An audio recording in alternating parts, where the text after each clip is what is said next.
Before we begin this journey through one of the harshest experiences of the 20th century, take a second to like the video, subscribe to the channel, and drop a comment letting us know where you're listening from and what time it is over there.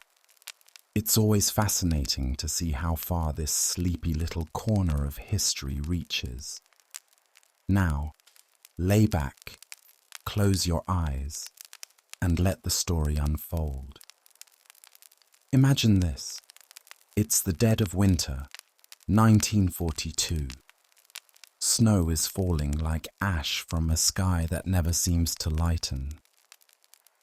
You're somewhere near Stalingrad, but you don't really know where anymore. Your boots are thin and cracked, soaked through with icy slush. Your socks, if you're lucky enough to have them, are stiff from yesterday's sweat and last night's frost. You're 19 years old, or maybe 30. It doesn't matter. You could be a farm boy from outside Smolensk, a factory worker from Leningrad, or a student who traded textbooks for a rifle. The Soviet Union needs bodies, and yours was picked like all the rest. You're not alone, but you might as well be. Around you, dozens, maybe hundreds, of other Red Army soldiers shiver in trenches dug into the frozen ground. There's no proper shelter, just snow, mud, and the sharp wind that slices through your coat like a blade. There's no campfire. Fire brings death. The Germans are out there, always watching, always ready. You can hear the distant thump-thump of artillery now and then, like distant gods fighting their own war. You learned not to flinch when it hits close. If it hits you, you won't even feel it. Your rifle is a Mosin Nagant, old, heavy, brutal. You only have 5 rounds left. You count them every hour, as if they might magically multiply. You haven't fired it in 2 days, not because you haven't seen the enemy, but because the last time you shot, the recoil cracked your shoulder and the bolt froze shut for 20 minutes. If you needed to fire again, it wouldn't have worked. You're not even sure what the plan is anymore. Orders come down from officers who are either terrified, clueless, or drunk. Mostly all three. You're told to hold this position, or maybe advance, or maybe retreat. You don't know. You just do what the man in the coat yells and hope you don't catch a bullet doing it. Your stomach growls constantly. Food comes in thin rations, if it comes at all. A hunk of black bread so hard you could hammer nails with it. Maybe some cabbage soup if the supply lines held, but the supply lines rarely hold. Yesterday, a friend, your last real friend in the unit, was shot by a sniper. One moment he was telling a joke about home, the next his mouth just stopped moving. No blood at first. Just a hole in his forehead like someone had pressed a thumb into soft clay. You didn't have time to bury him. There wasn't even time to mourn. Just drag him behind a rock so you wouldn't have to look at him anymore. That's the cruelest part of all this. You get used to it. The dying, the cold, the hunger, the fear. It's not that you feel nothing, you feel everything, but you learn not to react, because reacting could mean you're next. And there's no glory in being next, no medal, no name on a wall, just more frozen bones under white snow. Somewhere, you remember, there was talk of ideology, communism, the motherland, the workers. Of the world uniting, that was months ago, in a different world. Out here, none of it matters. The war is the only truth now. The snow, the guns, the screams in the night. And you've only just begun. The enemy wasn't always in front of you. Sometimes the enemy stood right behind you, wearing the same uniform, carrying the same rifle, barking in the same mother tongue. Only his job wasn't to kill Nazis. His job was to kill you, if you failed. These were the commissary, the political officers, the men assigned not just to enforce discipline, but to enforce loyalty, fierce, unflinching, unquestioning loyalty to Stalin, the party, and the state. You see, in the Red Army, courage wasn't just a virtue, it was a requirement. And if you didn't show it, if you hesitated, if you even looked like you were about to break and run from the hail of German fire ahead of you, you wouldn't get the chance to explain yourself. The commissar would make sure of that. He'd shoot you where you stood. No trial, no second chance. Just a crack of the pistol and then silence. The penalty for cowardice was death. And cowardice, in Stalin's eyes, came in many forms. Falling asleep on watch, complaining about rations, failing to salute quickly enough.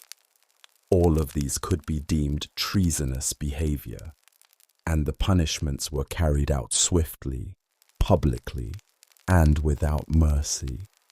You witnessed this with your own eyes. One morning, a young soldier, no more than 17, collapsed from exhaustion during a forced march through the woods. His boots were worn through at the soles. His feet were black with frostbite. He stumbled, fell, and couldn't rise again. He pleaded for help, voice hoarse, face ghost white. The sergeant kicked him twice, hard. When the boy didn't move, the commissar drew his pistol and fired a single shot into his temple. That was it. No one even flinched. The column kept moving, boots crunching over the blood-soaked snow like it was nothing. And that's the thing about war in the Soviet Union. It broke you in every possible way. Not just physically, mentally, spiritually, morally. It wore you down until you no longer asked why or how or who's next. You just accepted the absurdity of it all. That life could be extinguished so easily. That a fellow comrade could die by German shellfire or by the twitch of a Soviet trigger, and that either was just part of the cost.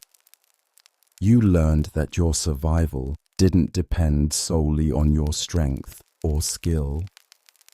It depended on your ability to stay invisible, to keep your head down, to follow orders, no matter how senseless, to never question why you were being sent to retake a hill you'd lost 3 times already, or why your rifle came without ammunition, or why some men went to bed warm and fed while others died in their boots.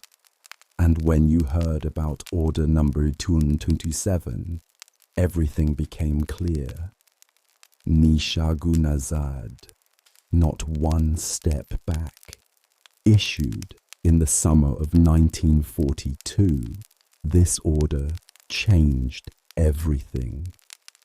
It made retreat illegal, literally. If you fell back without orders, even if the Germans were pouring over your position in overwhelming numbers, even if staying meant certain death, you would be branded a traitor, a coward, a deserter. Behind every line of infantry, new units were created, not to fight the Germans, but to stop fleeing. Soviet soldiers. These were the Zagraditelnie Otriadi, the blocking detachments. If you ran, they would open fire. You knew this. Everyone knew this. So you didn't run. You didn't even think about running. You just advanced, blindly, into the meat grinder.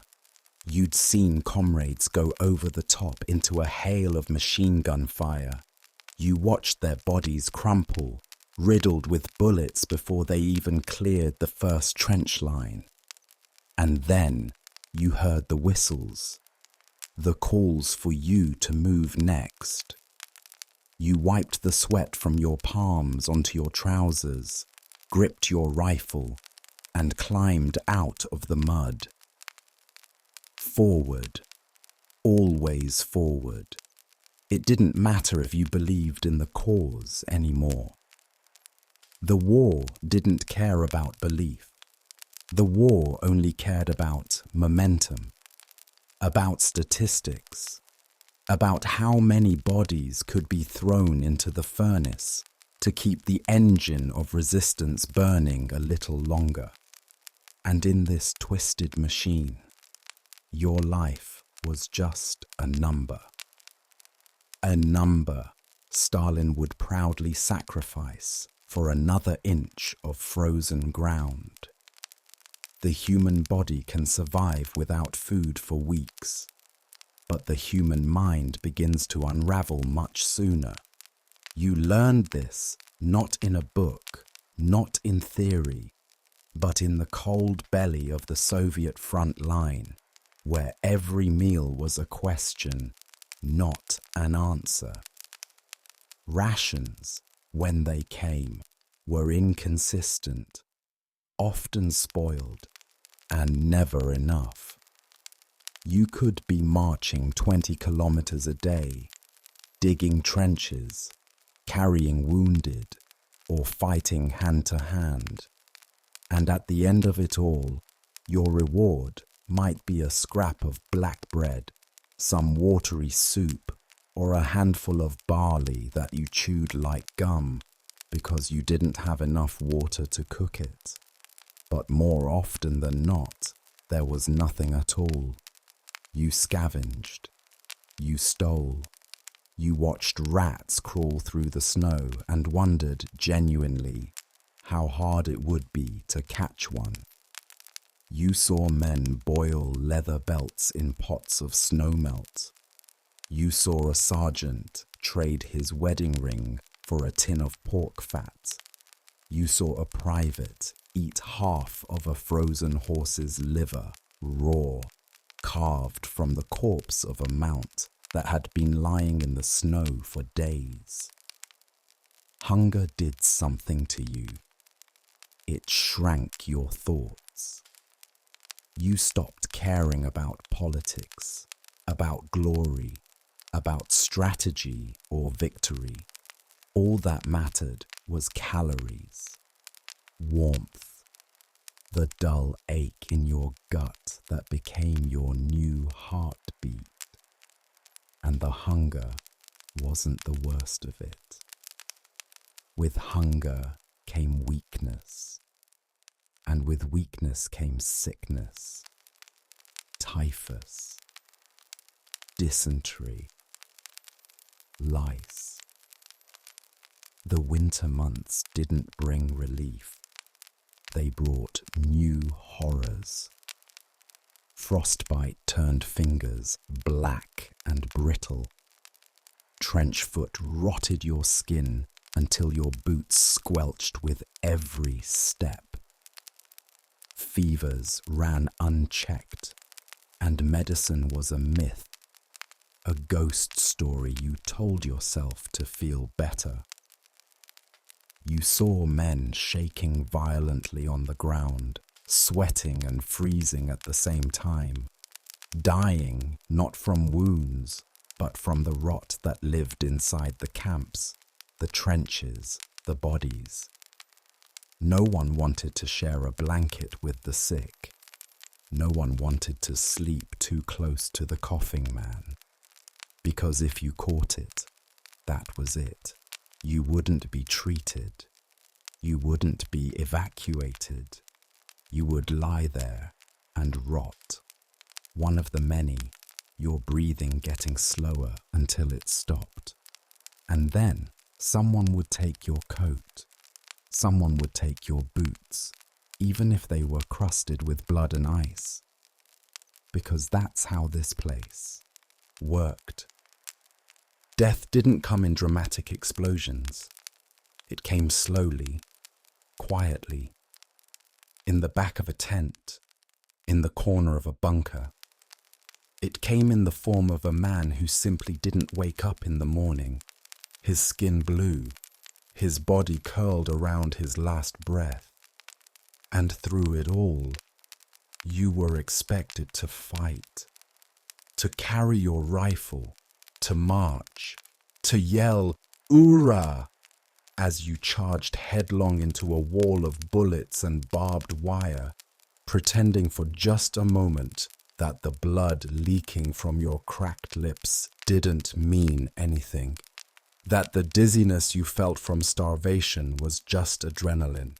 Even worse were the times when the weather broke, the sun came out, and you remembered, just for a moment, what warmth felt like. It was cruel. The sunlight didn't mean the war was ending. It just meant the mud would return. Thick, clinging, sucking mud that pulled your boots off your feet, that made every step a battle, that swallowed the wheels of trucks and cannons, immobilizing them like ancient beasts being dragged back into the earth. And if you complained, if you so much as whispered that maybe, just maybe, this entire war was madness, you risked a bullet in the back of your skull, so you didn't speak. You endured. You pressed on because the alternative wasn't death. The alternative was dishonor, shame, desertion, and in Stalin's war, that meant something worse than death. It meant your family would pay, your mother, your wife, your younger brother. If you fled the front, they would suffer. You knew it. Everyone knew it. Letters from home hinted at visits from the NKVD, the secret police. Questions asked, jobs lost, homes searched, guilt transferred like a disease. So you stayed. You fought, not for glory, not even for survival, but because the noose of fear was tight around every neck, and even death seemed more merciful than what waited for traitors. You don't know when you arrived in Stalingrad. The dates don't matter anymore. Time is a blur, replaced by endless gunfire, by the distant thunder of collapsing buildings, by the constant, grating gnaw of hunger and fear. All you know is that you are here, and there is no way out. Stalingrad isn't a city, not anymore. It's a graveyard made of bricks and steel, a place where streets have no names, only corpses. Every building is a battleground, every wall a tomb. You sleep in bombed-out basements with broken glass for pillows, rats for roommates, and the stench of rotting flesh in every breath you take. You fight in stairwells slick with blood, in rooms so full of smoke and dust that you can't tell friend from foe until the muzzle flashes. The enemy is everywhere. German soldiers in grey-green uniforms, creeping through the ruins like wolves. Snipers perch in factory rafters beneath twisted rebar and shattered girders. You saw one of them take the top off your squad leader's head from across the square. Just crack, and then silence. No cry, no struggle, just a sudden absence where a man used to be. The Volga River runs behind you. Black, wide, freezing. Your only supply line. You remember crossing it before dawn under fire. The boat was leaking. The engine coughed black smoke. Around you, men prayed, vomited, cursed. Some were hit before they even reached shore. Others jumped into the water to escape, and the river swallowed them whole. The current is like a moving grave. It doesn't return what it takes. Now that you're in the city, retreat isn't an option. Stalingrad is a trap for the Germans and for you. You're expected to hold every meter of it like it's sacred ground. You're told that every floor, every room, every stairwell is a fortress. So you fight over those stairwells again and again. Sometimes you lose them. Sometimes you take them back. Sometimes you lose your mind in the process. There's no front line here, just a maze of rubble, smoke, screams, and confusion. Sometimes you shoot at shadows. Sometimes you stab blindly in the dark. Sometimes you see a soldier and hesitate for a second too long, only to be rewarded with a bayonet in your gut. You've learned not to hesitate. One day, you were ordered to hold a single apartment building, 4 stories of broken concrete and shattered windows. Your unit defended it for 2 weeks. 2 weeks. You slept in a closet.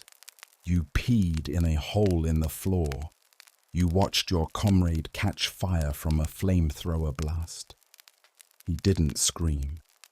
His lungs filled with flame before the sound could escape.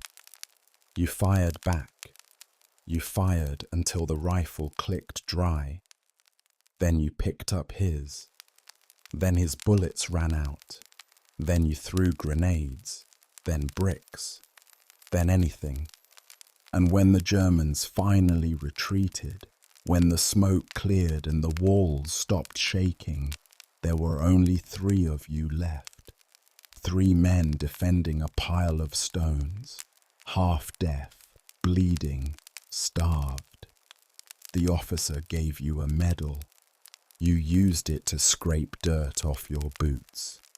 Medals don't matter here. Only survival does. And even that is a coin toss. One morning, you woke to the sound of weeping. A soldier in your unit had found a loaf of bread, frozen, mouldy, but whole. He held it like it was a holy relic. You all stared in silence. And then a fight broke out, not over food, over ownership. 4 men claimed they saw it first. In the end, the officer took it and split it among everyone, 1 bite each. You savoured that bite like it was the last taste of life, because it might have been. There is no peace in Stalingrad. There is no safety, no hope, no warmth. Only fire, frost, and death. And yet, you keep fighting, not because you believe, but because you must. Because in this war, stopping means dying, and death comes easy, cheap, and cold. They never told you what war would do to your mind.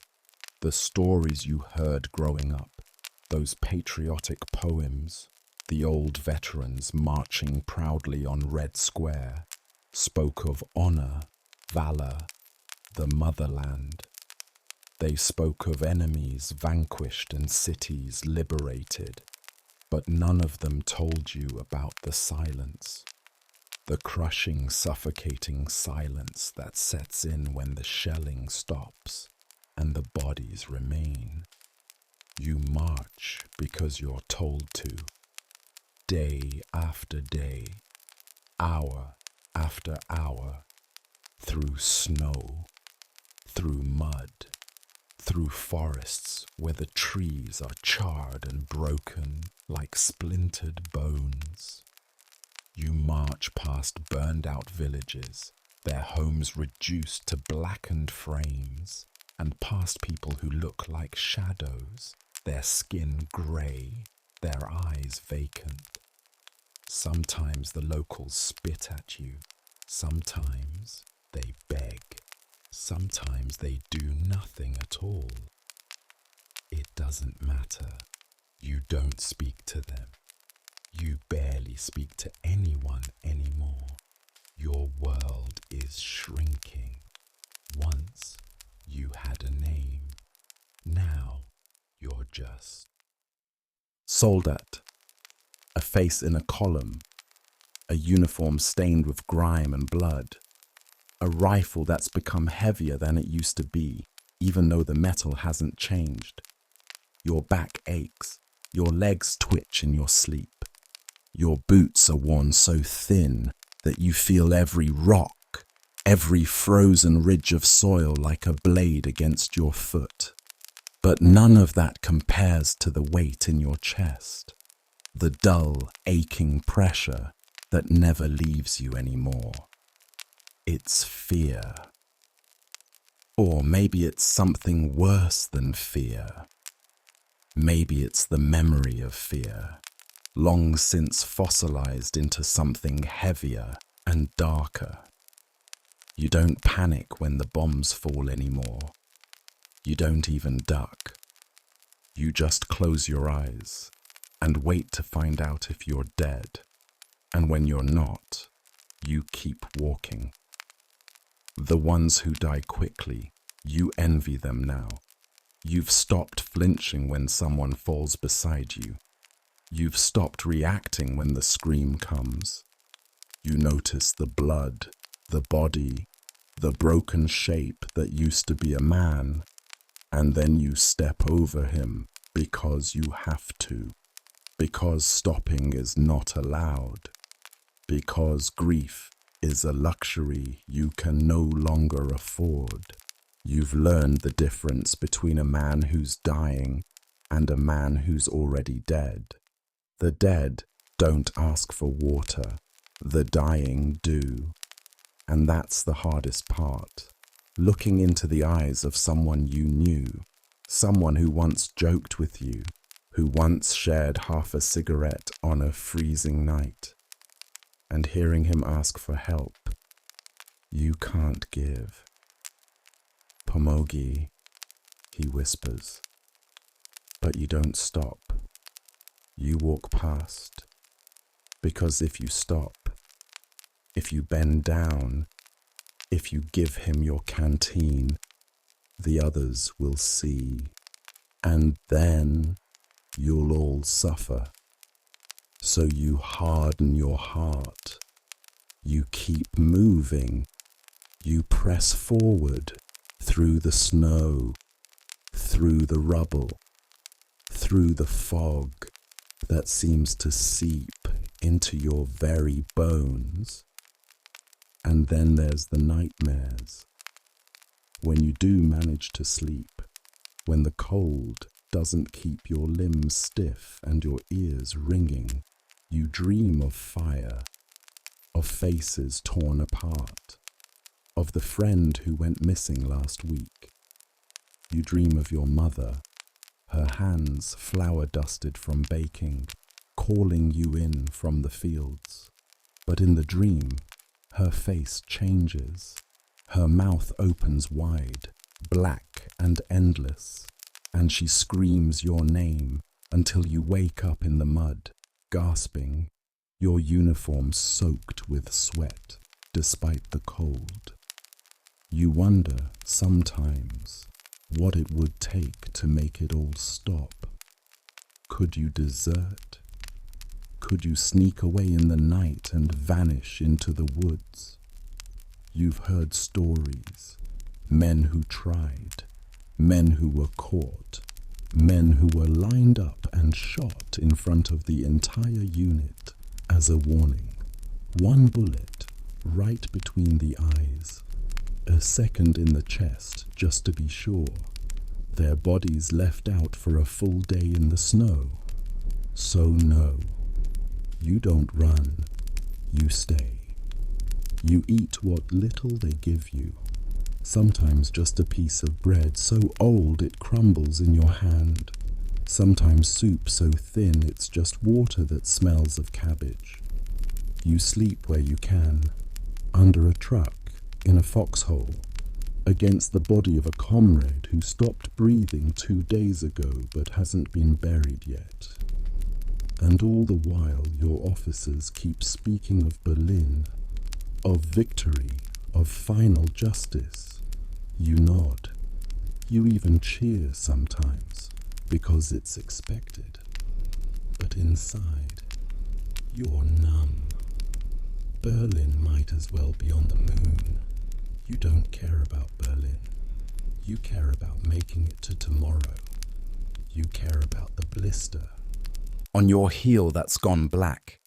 You care about the single letter from home, folded and refolded so many times the ink has started to blur. Your little sister said they got a new dog.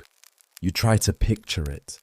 You try to remember what it felt like to be clean, to laugh, to walk through the streets of your village with the smell of summer grass in the air. That world is gone now. You don't know if you'll ever see it again.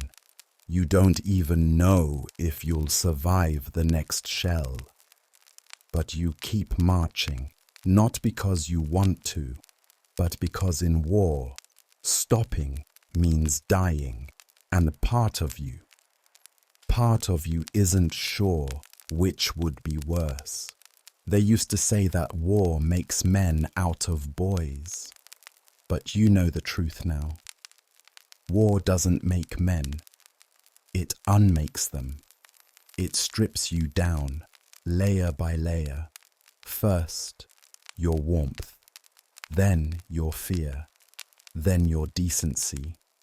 And finally, if you survive long enough, your memory of who you used to be. The boy who once dreamed of being a school teacher, or a machinist, or a father. That boy is long gone. What remains is the soldier, a shell, a machine in a uniform that no longer fits right, because your body has changed, your shoulders narrower, your ribs sharper, your eyes hollower. The war feeds on time. You think you've been out here a few months, but someone told you it's been over a year. You don't count the days anymore. The calendar was lost somewhere between Leningrad and Kursk, just like your unit's medic, who vanished one night and was never seen again. Maybe he froze. Maybe he deserted. Maybe the Germans got him. It doesn't matter. Nothing really matters out here unless it's life or death. And even then, only if it's your life, your death. You've learned to kill without thinking. You remember the first time, though. The man had a beard, blue eyes. He looked surprised when your bayonet found his stomach. You were surprised too. The blade went in easier than you expected. There was a sound, a sort of wet gurgle, and then the weight of his body collapsed against yours. You were 17. You didn't sleep for 3 nights after that. Now you can do it in your sleep. You don't even register it. You've stabbed. You've shot. You've used rocks when the bullets ran out. You've watched a man crawl toward you with his intestines spilling out like a butcher's display, asking for mercy, and you delivered it without hesitation. A single bullet to the temple, quick, efficient, necessary, because this is what the war demands. Not just strength, but numbness. You start to forget names. The faces in your unit blur together. They come and go too fast to matter. Every week, replacements arrive. Barely trained, wide-eyed boys from the countryside. And every week, most of them die. The cycle continues. You stop asking their names. What's the point? But sometimes, despite your better judgment, one of them sticks. Maybe he reminds you of your brother. Maybe he tells a joke that actually makes you smile. Maybe he shares a piece of chocolate that somehow made its way into his pack from a dead German's uniform. You laugh together. You talk. You find a moment of humanity. And then, of course, he's gone. A mine, a sniper, a mistake. Doesn't matter which. He's just gone. Another shadow in the long procession of losses that no one counts anymore. That's when the real rot sets in, not in your fingers or your feet, but in your soul. You stop dreaming. You stop hoping. The world narrows to a tunnel. Eat, march, shoot, sleep, repeat. You catch yourself one day, staring at a corpse, an enemy soldier half buried in the snow. His eyes are open, his mouth frozen mid-scream. You realize you've been looking at him for 10 minutes. You weren't even thinking, just staring, wondering if he was lucky, wondering if he felt relief. The others don't notice. They're too tired to care. And then, when you move again, you don't even flinch. You step over the body like it's a fallen log. By the time you reach Kursk, the heat has returned. But there is no relief in it, only a different kind of misery. The frozen agony of winter is replaced by the suffocating choke of summer. Thick, buzzing air, heavy with dust, sweat, and the copper tang of blood. The ground itself feels angry, as though it remembers every shell that has split it open and every body it has had to swallow. The flies are everywhere, drawn to the stench of decay. The sun doesn't just burn your skin, it seems to melt time, stretching each minute into an eternity spent under the weight of your own uniform, soaked in layers of old grime and fresh terror. This is the Battle of Kursk. You know this name will be remembered, etched into the history books someday. They told you it was important, that it was the largest tank battle in the history of warfare, that it would decide the fate of the Eastern Front. But none of that matters when you're in the middle of it. Out here, you don't see history. You see chaos, noise, fire. Your world is reduced to a few meters in any direction. What you can see, hear, or smell before the smoke blots it out. And the smell is the worst part. It's not just gunpowder or oil. It's flesh. Burned flesh. You didn't know people smelled like that when they caught fire. Now you do. You'll never forget it. You're in the trenches when the tanks roll by. Dozens, then hundreds, like steel leviathans grinding their way across the steppe. Your own tanks, clunky and rough, like tractors given teeth, and the German panzers, sleek, snarling beasts. The sound of it all is unbearable. Engines growling, treads screeching, artillery roaring, men screaming. The earth trembles under your feet. The sky is thick with black smoke, the air hot enough to dry your spit before you can swallow it. You are infantry. That means you follow the tanks, clear the way, hold the line when they fall, and fall they do. You see one T-34 take a shell right to the side. The explosion is instant. Fire blooms like a flower. The turret pops off and spirals into the sky, landing 50 meters away. The crew inside, the men you shared a cigarette with an hour ago, don't make a sound. There's no time to check on them. You just keep moving, your ears ringing, your throat raw from screaming commands you don't remember learning. There is no cover on the open plain. Every step you take is a gamble. You drop to the ground when the shells start falling again, praying to a god you stopped believing in after Stalingrad. The dirt sprays up in clumps around you, stinging your eyes. Somewhere nearby, a horse is screaming. It's not even in the battle, just some poor creature caught in The wrong place. But its agony is pure, and it cuts through the chaos like a blade. You don't have the heart to look. The days blur together.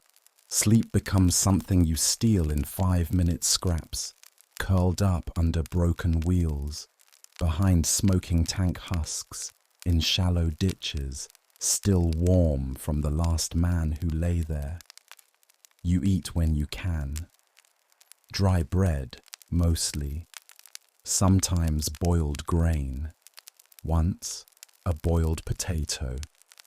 You could have wept for that potato. And when the rations run out, you chew grass just to stop your stomach from eating itself. You don't even feel hunger anymore. It's just another kind of ache, one of many. You see things out here that make you question what kind of world this really is. One afternoon, you pass by a trench where a German soldier lies with half his face gone, but his eyes are open. He's looking at you, blinking, somehow still alive. You think of finishing him off, but your rifle jammed hours ago and your hands are too numb to work the bolt. And maybe you're just tired of killing. You move on and the German stays there, alive, dying, forgotten. Just another ghost waiting to join the thousands who already haunt this battlefield. Later that day, you run into a minefield. You weren't warned. The man ahead of you explodes. There's no other word for it. 1 second he's there, the next he's not. You don't remember what his name was. You're more focused on where not to step. You follow the boots of the man ahead of you like your life depends on it, because it does. Every now and then, a plane roars overhead. German Stukas or Soviet IL-2s. You can't tell the difference anymore. They all sound like death. You drop to the ground, close your eyes, and wait. Sometimes they hit far away. Sometimes they hit your own lines. You've lost count of how many times your own side has shelled you. You used to get angry about it. Now you just mutter a curse and keep moving. And then comes the worst night. You're holding a hill. Hill 243, they called it, as if a number makes it worth dying for.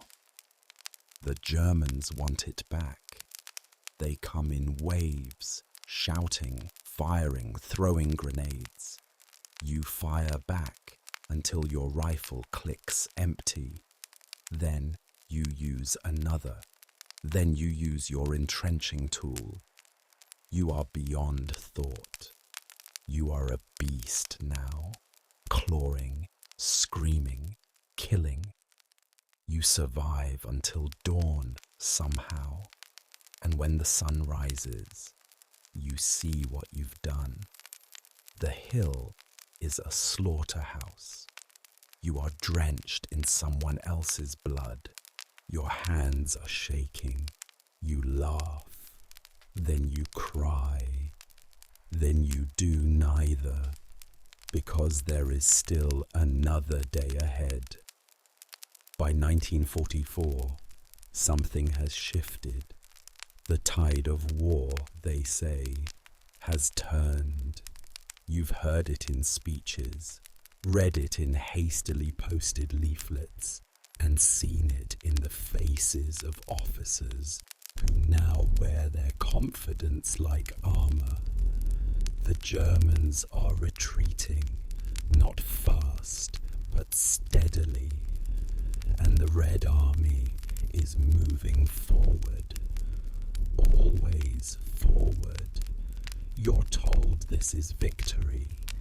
You're told that your sacrifices have not been in vain, that the fascists are finally paying the price. But what they don't tell you is that victory looks a lot like the same nightmare, just with the horizon in a different direction. The march westward is not a triumph, it's a grim parade of wreckage. You pass village after village that's nothing more than ash and rubble. Blackened chimneys poke up from the earth like tombstones. The smell of fire and death is permanent now, clinging to your coat, your skin, your thoughts. There are no cheers from the liberated, no garlands thrown at your feet, only gaunt-eyed survivors who peer at you with suspicion, gratitude, or terror. It's never clear which. You're part of the juggernaut now, a vast machine that stretches across forests and fields, its gears made of tanks, guns, and men like you. But machines don't feel. And neither do you, not really, not anymore. Somewhere along the line, maybe it was after Kursk, maybe earlier, you stopped reacting to the dead. Even when they lie in impossible positions, arms flung backward, mouths open in a final scream, even when they're children. You've seen too many bodies to mourn each one. There isn't enough heart left in you to break again. Your boots are ruined. The soles flap like loose tongues. You've stuffed cloth inside to keep the frostbite from returning. It won't matter. Infection has already set into your right foot. You can smell it sometimes, especially at night. But you don't say anything. You've seen what happens to the wounded, left behind, passed over, sometimes shot, just to keep the column moving. The terrain has changed. You're in Poland now, then East Prussia. The names blur together. The roads are choked with the detritus of war. Abandoned carts, smashed artillery, overturned wagons, horses rotting where they fell. Civilians flee ahead of you, bundled in rags, pushing what little they can carry on sleds or wheelbarrows. You don't stop them. You don't speak to them. You keep marching, one aching step after another. The war has made you a stranger to yourself. You no longer know where you end and the weapon begins. You clean your rifle more often than you wash your hands. You can break it down and reassemble it in your sleep, and often do, waking with your fingers twitching around phantom parts. Sometimes you forget your own voice. The silence between orders stretches so long that when you finally speak, it sounds foreign. And then there are the nightmares. They grow worse the closer you get to Germany. You dream of burning houses, of screaming women, of your father's face, blank and bloodied, of hands reaching out from the snow, clutching at your ankles, dragging you down. You wake, gasping, fingers clenched around your bayonet. You're not alone in this. The others scream in their sleep too. You hear them mutter things they'd never say aloud. Names, pleas, confessions. One night, your unit stumbles across a village that the Germans had recently evacuated. There's a small storehouse filled with food, real food, meats, canned vegetables, sugar, even chocolate. The officers pretend not to see the chaos that follows. You gorge yourself. You eat until you're sick. Then you eat more. One soldier cries as he licks honey from his fingers. Another throws up, then returns to the table. For a few brief hours, you remember what it feels like to be full. But morning comes, and so do the orders. Back on the road, more mud, more ice, more death. You begin to hear stories, whispers really, of what the Red Army is doing as it moves into Germany. You don't want to believe them, but then you see it for yourself. Looting, burning, retaliation. The officers turn their backs, or sometimes join in. There is no law out here, only vengeance. After everything you've seen, done, and survived, you understand the rage. You feel it too, but still, it eats at you. A small, quiet part of you that still remembers decency feels something close to shame. You bury that part deep, and deeper still comes the knowledge that Berlin is near.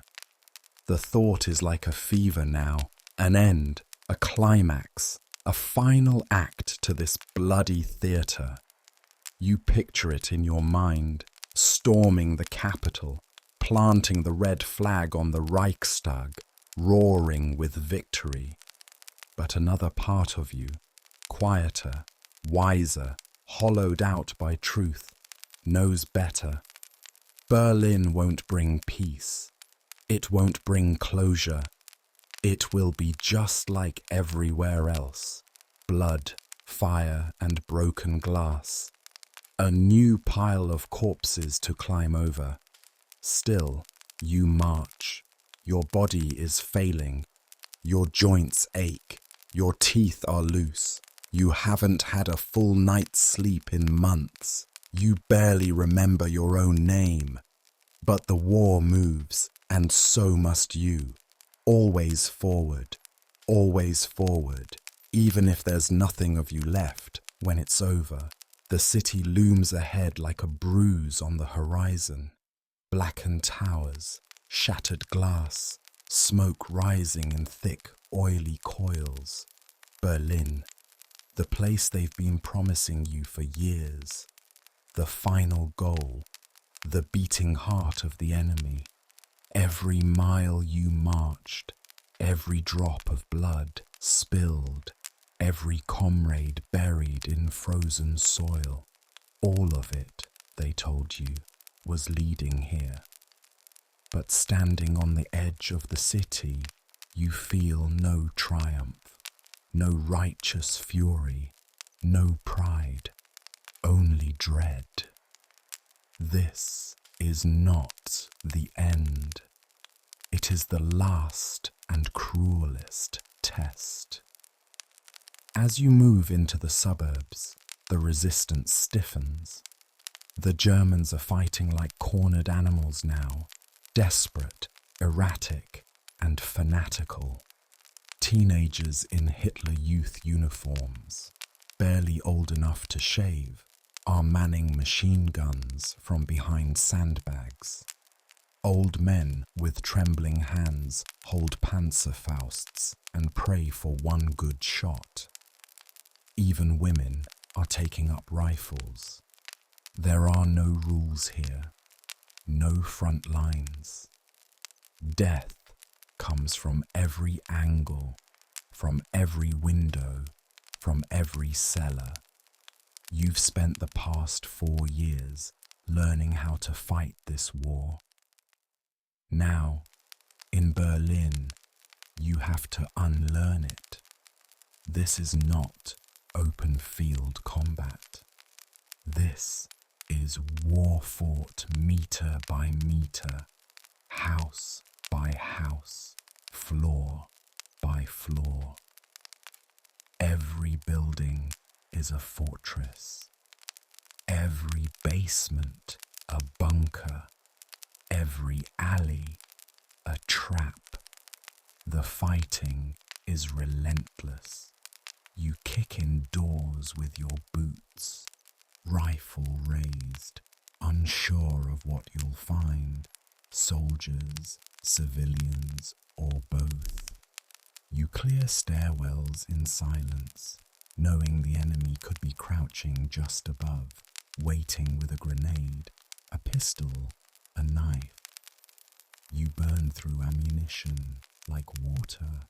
Your fingers are raw from reloading. The acrid taste of gunpowder coats your tongue. You can't breathe without coughing. The city screams around you. Artillery thunder shakes the ground. Planes howl overhead. Buildings collapse like sand castles. You are deafened by the constant roar of war and the high-pitched shrieks of those caught in it. Somewhere, someone is always crying. Somewhere, someone is always burning. You see a comrade crushed by falling debris. A shell lands too close, and the building beside you gives way. There's no warning, just a sound like the world ending, and then silence. When the dust clears, there's nothing left. But boots sticking out from beneath a mountain of brick and timber. You don't stop. You don't have time. Your hands shake, but your aim is steady. You've become a master of close quarters killing. The training, the instinct, the numbness, they all guide you now. You move like smoke through corridors of fire. Your boots splash through blood. Your bayonet finds its mark again and again. You feel it all, but none of it matters. You are too far gone.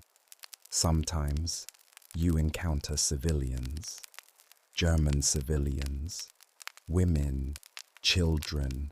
The lucky ones wave white flags from broken windows. The unlucky ones, you don't want to think about them. You've seen the aftermath. You've heard the stories. You've watched your own comrades cross lines they never would have imagined before this war began. War is a furnace. It burns everything, even your morality. You remember the orders. No mercy, no retreat. But somewhere deep inside, something twists. You feel yourself unraveling. You've killed men in battle. You've watched friends die in your arms. But this is something else. This is not combat. This is annihilation. This is revenge on a scale so vast it consumes everything in its path. You move through the wreckage of the Reichstag, what's left of it. The grand halls are filled with ash. The marble floors are cratered. The flags have been torn down. Smoke drifts lazily through shattered skylights. There are bodies everywhere. Some German, some Soviet, some unidentifiable. And then you see it. The red banner being hoisted, the hammer and sickle catching the light of fires still burning.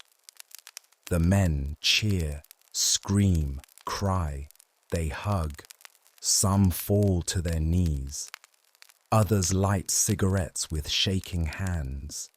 You feel nothing, no joy, no pride, just exhaustion, deep, bone-deep fatigue that no rest can cure. It's over, they say. The war is over. But you know the truth. The war will never be over. Not for you. Not for any of you. You've seen too much.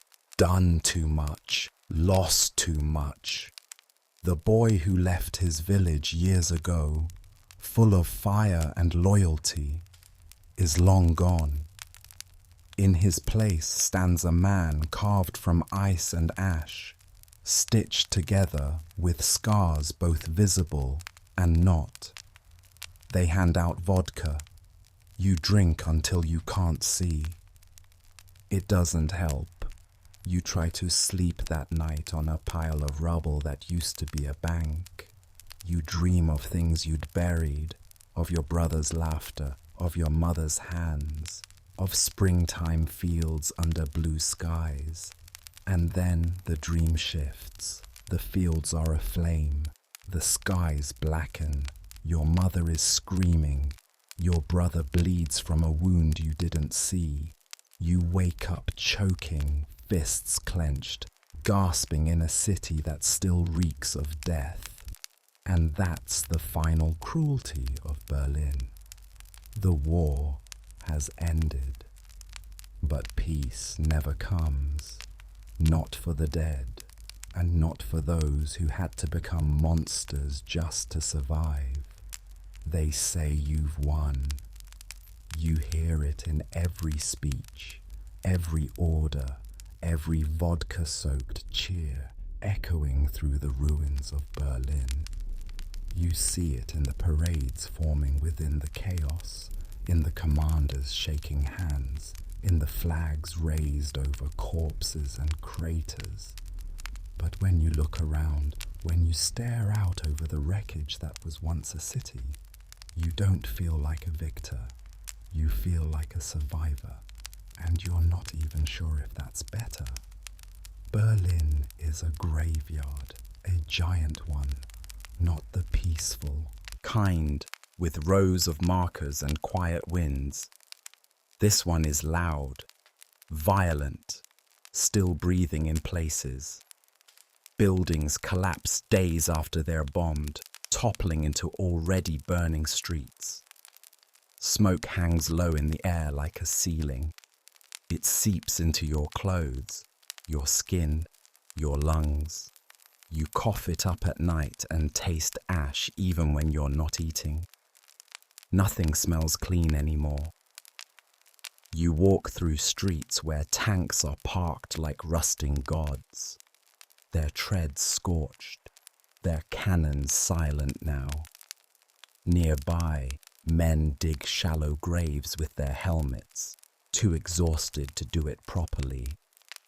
Others pick through the wreckage, not for valuables, those are long gone, but for anything useful. A belt, a pair of boots, a half-full canteen.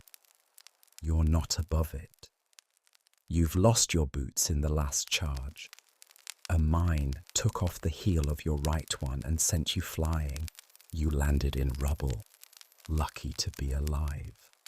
You can still feel the ringing in your ear, the way your vision narrowed, the way time seemed to pause just long enough for you to wonder if this was it.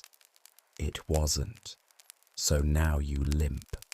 You found another boot, too big, laced with wire to stay on. It rubs your ankle raw, but you say nothing. You learned long ago that complaints are for the dead or the soon-to-be. The living march forward, regardless. And what of the Germans? You don't even know what to think anymore. You were raised to hate them, trained to kill them, told they were animals, monsters, destroyers of your homeland. And maybe they were. You saw what they did. In Belarus, in Ukraine, in Smolensk, villages wiped out, children slaughtered, women buried alive, whole cities turned to ash. You've seen enough to know that cruelty is real. You don't need to imagine it. You've smelled it in the air, heard it echoing through abandoned homes. But now, as you step over the bodies of these same enemies, you feel nothing. Not hate, not satisfaction, just an empty space where those feelings used to live. You've seen so much death that it no longer belongs to one side or the other. Dead is dead. And the faces of these men, these Germans, they look just like the faces of your comrades. Pale, still, unfinished. One night, you're assigned to sweep through an apartment block. It's already been cleared, they say, but you've learned not to trust anything out here. You climb the stairs slowly, bayonet fixed, breath held. On the third floor, you find a family huddled in a corner. A woman, maybe 30, 2 children, a grandmother. Their faces are stretched thin with hunger and fear. They don't speak, neither do you. You just stand there, rifle shaking in your grip, staring at them. They stare back. The child flinches when you move. You wonder what they've seen, what they've suffered. You wonder if they think you're going to shoot them. You don't. You lower your rifle, nod, turn around. You don't tell anyone you saw them. In another room, you find a piano, a real one, still intact. It's the first whole thing you've seen in weeks. You sit down, almost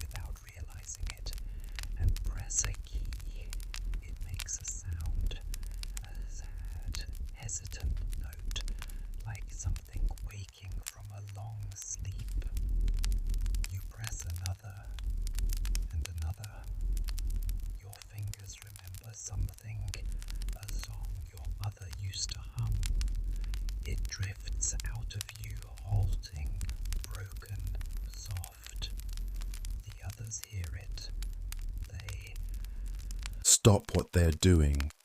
No one speaks. For a moment, just a moment, you are not a soldier. You are a boy again, a boy in a house with music in the air. Then the piano stops. The war returns. A shell lands nearby. Dust rains from the ceiling. You stand, grab your rifle, and move on. The final days in Berlin blur into each other. You sleep in the ruins of banks, bakeries, and offices. You wash your hands in water that smells of chemicals and blood. You loot out of necessity, not greed. You stare at the Reichstag, its walls pockmarked by bullets, its dome scorched, and feel nothing. The officers give speeches. They shake hands. They hand out awards to men who can still stand. You receive one, a medal shaped like a star. You can't remember what it's for. You wear it anyway. It's something to hold on to, something that says, I was here, I endured. And yet the question remains, now what? You look around and see other soldiers asking the same thing. No one knows. No one dares to hope. You've lived so long inside the storm that calm feels unnatural. Peace isn't peace. It's the silence after an explosion, the kind that makes you flinch, the kind that makes you reach for your rifle even when no one's there. You wonder if you'll ever go home, if there's anything to go home to. Your letters stopped coming months ago. Maybe your village is gone. Maybe your mother is gone. Maybe everyone is. You don't cry. You haven't cried in years. But when you're alone, when the night is deep and your breath is loud in your ears, you press your fingers against the medal on your chest and whisper a name, yours, or maybe a friend's, or maybe someone you lost a lifetime ago. You whisper it because you want to believe you still exist, that you are still a man, not just a weapon, that the war didn't take everything. The war ended. That's what they told you. The bullets stopped. The papers were signed. The flags changed. Cities were taken. Enemies defeated. Victory declared. But for you, it didn't feel like anything had ended. It just felt quiet and strange and wrong. The morning after the Germans surrendered, you woke up in your trench with the same pounding in your head, the same pain in your legs, the same crust of dried blood on your hands. Nothing felt different. You sat in the mud, listening to the others cheering, shouting, drinking, singing. You watched them light fires, raise bottles, slap each other on the back like it was some kind of celebration. But you didn't feel it, because you didn't believe it. Not deep down. After everything you had seen, after Stalingrad, after Kursk, after Berlin, peace seemed like a myth. A cruel joke whispered into your ears while the ground still steamed with the blood of children. You didn't laugh, you didn't cry. You just stared ahead at the grey sky and wondered what it even meant to win a war like this. The orders shifted, but they didn't stop. There was no parade for you, No soft bed, no warm bath.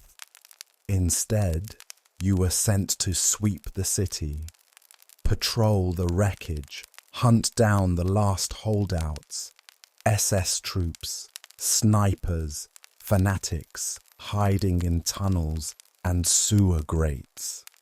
The war was over, but the dying wasn't. Not really. You saw it in the eyes of your fellow soldiers, their shoulders still hunched when artillery boomed in the distance. They still gripped their rifles too tight. They still jumped at the sound of broken glass. No one trusted the quiet. It was unfamiliar, dangerous. Silence meant something was wrong. You had spent years surrounded by noise. Boots on stone, engines, gunfire, screaming. Now that it was gone, your thoughts were louder than ever. And your thoughts were not kind. 1 week after the surrender, you saw a man shoot himself. A Soviet soldier, not even 20. He was sitting beside a burned-out streetcar, holding a picture of his wife, or maybe his sister. He didn't say anything. He just stood up, put the barrel in his mouth, and pulled the trigger. No note, no tears, just an ending. Your officer didn't even flinch. He ordered the body moved, took a bite from a piece of bread, and kept talking, like it was normal. And maybe it was. Maybe nothing was abnormal anymore. You were finally told you could go home. The message came on stained paper. The words were formal, impersonal. You are hereby demobilized. Return to civilian status. No mention of what you had done. No medals. No thanks. You didn't pack. There was nothing to pack. Everything you owned fit in your coat pockets. A spoon, a cracked photo of your brother, a German ring you took from a dead man's hand without knowing why. You left Berlin like a ghost. The train ride home was long, cold. You sat in a rail car full of other men, all silent. No one spoke. No one needed to. You could see it in their eyes. The distance, the hollowness. You were all the same now, pieces of something that used to be whole. You saw towns pass by through the broken windows, ruins, skeletons of buildings, smoke still drifting from chimneys where people had returned to die in peace. The land looked grey, the sky looked the same. Your heart felt too tired to beat. When you finally arrived in your village, it took you a full minute to step off the train. You didn't recognize it at first. The trees were thinner. The air felt strange. The road to your house was cracked and worn. You limped down it with the gait of a man twice your age. Your mother was waiting. She stood on the steps of your house, hands shaking, tears on her face. She ran to you, wrapped you in her arms. You stood stiff. You didn't cry. You didn't hug her back, not right away, because some part of you was still in Berlin, in the mud, in the smoke, with the dead. Later that night, she made soup. The smell was warm, familiar. It reminded you of before. You sat at the table in silence, hands trembling around the bowl. She asked you questions. You nodded. You answered. Sort of. But you didn't tell her what you had seen, what you had done, what you had become. Because how could you? How do you explain digging your friend's body out of a snowbank with your bare hands? How do you explain having to strip the boots off a dying man because you had none? How do you explain the sound of a man begging for mercy in a language you don't understand and ignoring him? So you smiled. You ate your soup. You said you were glad to be home. And that night, you lay in your childhood bed and stared at the ceiling until the sun came up. Sleep didn't come, not for months. Years pass, the uniform no longer fits. You folded it up one day and placed it in a drawer you never opened. The middles. Sit in a tin box beneath your bed, forgotten, gathering dust. Sometimes, on commemorative days, men in your village wear theirs. They pin them to their jackets and march down the main road while children clap and old women cry. But you never join them. You watch from a window, your arms crossed, your face still. You're not proud. You're not ashamed. You just are. You became a man in a war that didn't leave room for men, only for survivors. And you did survive, somehow. But it came at a cost you still can't name. You tried to live like before. You worked. You married. You had children. You built a fence, chopped firewood, paid taxes. You laughed when people expected you to. You drank vodka with the others. You shook hands. You buried neighbors. You helped birth calves in the spring. But behind every smile was the silence of remembering. It comes back at night. That's when the war visits. In sleep, in dreams, in half-remembered sounds that echo through the walls of your mind. You wake in the dark, heart pounding, breath tight. You hear the voices of the men you couldn't save. You smell the smoke from the villages. You feel the weight of the rifle in your hands, though it's long gone. Your wife turns in her sleep beside you. She doesn't know, not all of it. She knows you scream sometimes, that you clench your fists in the dark, that your eyes seem far away, like you're watching something only you can see. She asked, once, years ago. You told her it was just the cold. She believed you, or pretended to. You wonder what kind of man you would have been if there had been no war. Would you have stayed soft? Would you have written poems? Would you have been a father who smiled more? Or would something else have broken you? Some days you visit the woods outside the village. You bring a small stool and sit among the trees, listening to the wind through the branches. There's peace in it, but never rest. The thoughts still come, the faces, the smells, the past. You can't bury it. You've tried, but it lives inside you like a second soul. A few men from your unit still live. You've written letters.